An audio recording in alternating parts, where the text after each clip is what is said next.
Niska name is Hichlachun Kwach, which means morning sun. Wap Galt Sap, which is the name of the building, is a very important house for the community in that the word Wap means house as a physical structure, but it also means house, which is a place where that houses all of the souls of the ancestors. It's a place also for the future and where everyone can feel safe.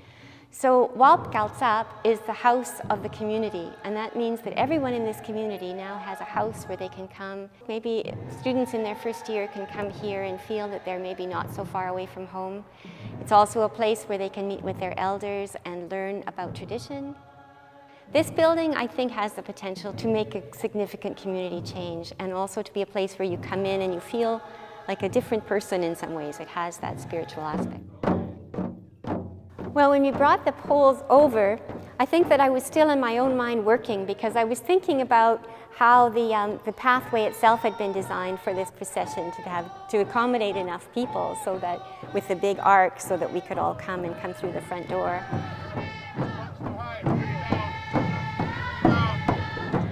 The main building is supported by the exterior walls and these 4 columns here, which are then bridged across and supported with a buildup of timbers and poles the way it would have been done traditionally.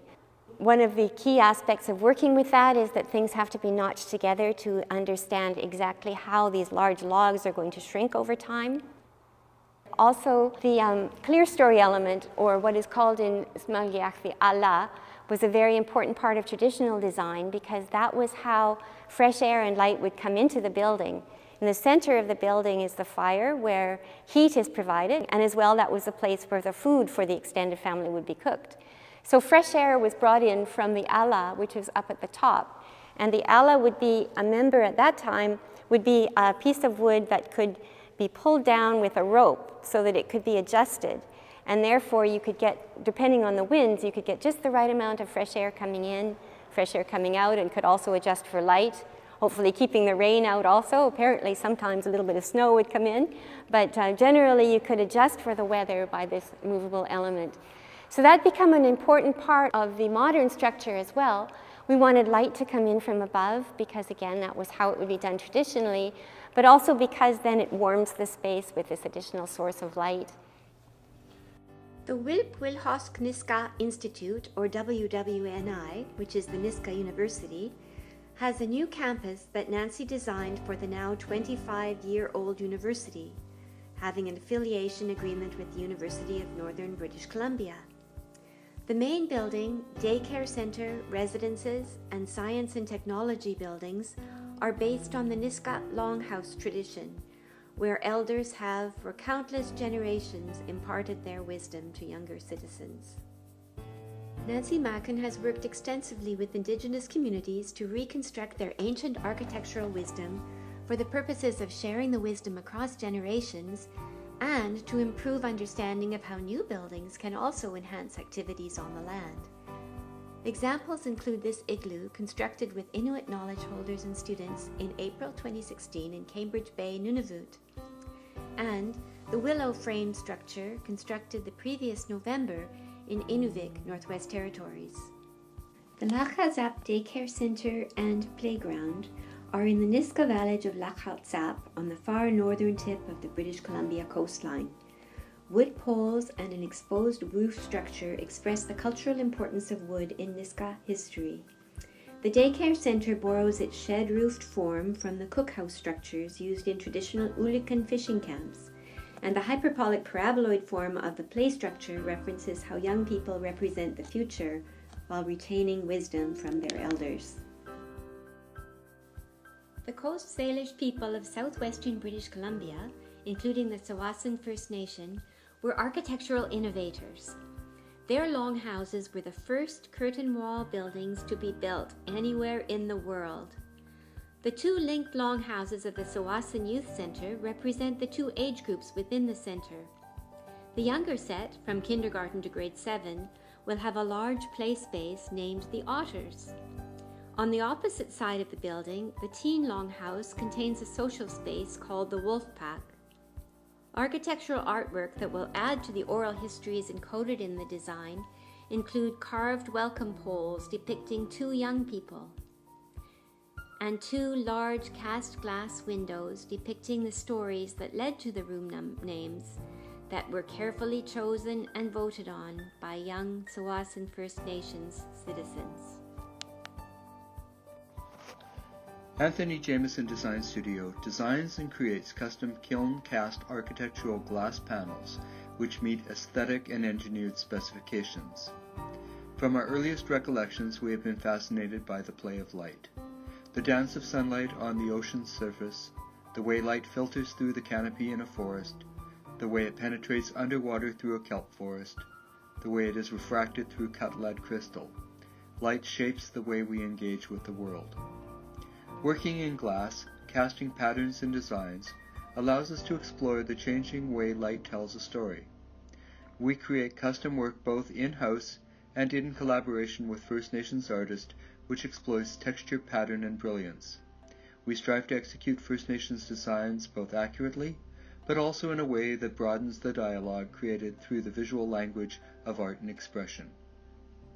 A commission for the creation of an original cast glass panel always begins with a conversation. We believe that when we are creating work for clients, we are also engaging in a relationship-building exercise. The creation of the Salish Sea Panel. Once the master drawing has been accepted, the image is transferred onto a material which looks and feels like felt. This material is manufactured as a gasket material used in industry to separate metal components subjected to high temperatures. The mold material is shaped using a variety of techniques, including direct cutting, sanding, ragging, punching out of shapes, and pressing into the material. In the case of the Salish Sea Panel, the mold was cut out, leaving a positive and negative image. The negative image was attached to a flat base for imprinting the design. The kiln has been designed and built to allow access from all sides. The base of the kiln is like a large table on which sits a bed of sand. The sand is leveled and allows for patterning in addition to the felt-like material. The negative image is imprinted onto the sand. The sand is then sculpted to create the mountains and valleys in as accurate a manner as possible.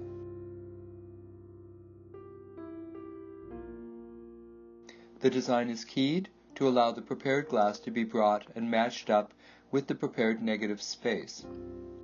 Once the patterning is complete, it is covered with powdered plaster of Paris, which acts as a release agent.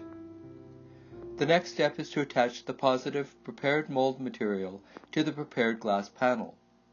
The glass panel has been cut from 10 mm thick annealed float glass cut to the size required. The glass is then brought to the kiln and carefully laid upon the prepared sand bed mold, ensuring that everything has been lined up perfectly. The glass is given a final cleaning, and then the kiln is fired to a slumping temperature. The glass soaks at this temperature, and the design is transferred to the glass. After the glass has been properly annealed and cooled, it is removed and cleaned in preparation for the next stages of its process, which may include water jet cutting, edge polishing, sandblasting, tempering and face polishing, fabrication into insulated glazed units, and installation.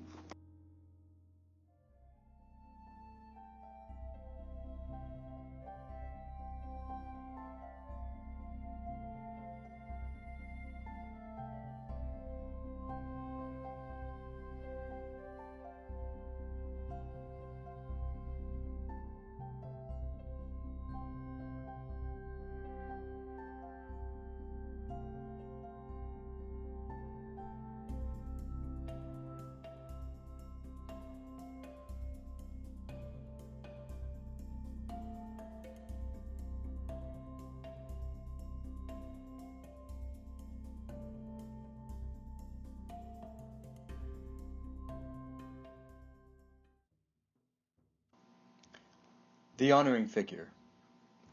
The honoring figure is based on a traditional welcome figure carved by Coast Salish peoples. Traditionally, there would be 2 such figures in village sites, one male, one female. Welcome figures have open arms to welcome other tribe members. This figure was carved and sculpted to honor Emma and Felix Jack and all other Coast Salish people that visited or lived on Main Island. Main Island is part of the traditional unceded territory of the Coast Salish peoples. John Aiken, a well-known artist and grandson of M.N. Felix Jack, well-respected Main Island resident, has carved the 20-foot figure from a Main Island red cedar over a 2-year period. To honor the island's first inhabitants and the diversity of all who live and visit here, an honoring figure was commissioned in 2007 and placed in M.N. Felix Jack Park. The unveiling ceremony took place in 2009. The honoring figure was commissioned and paid for by the Main Island Garden Club through contributions by the community.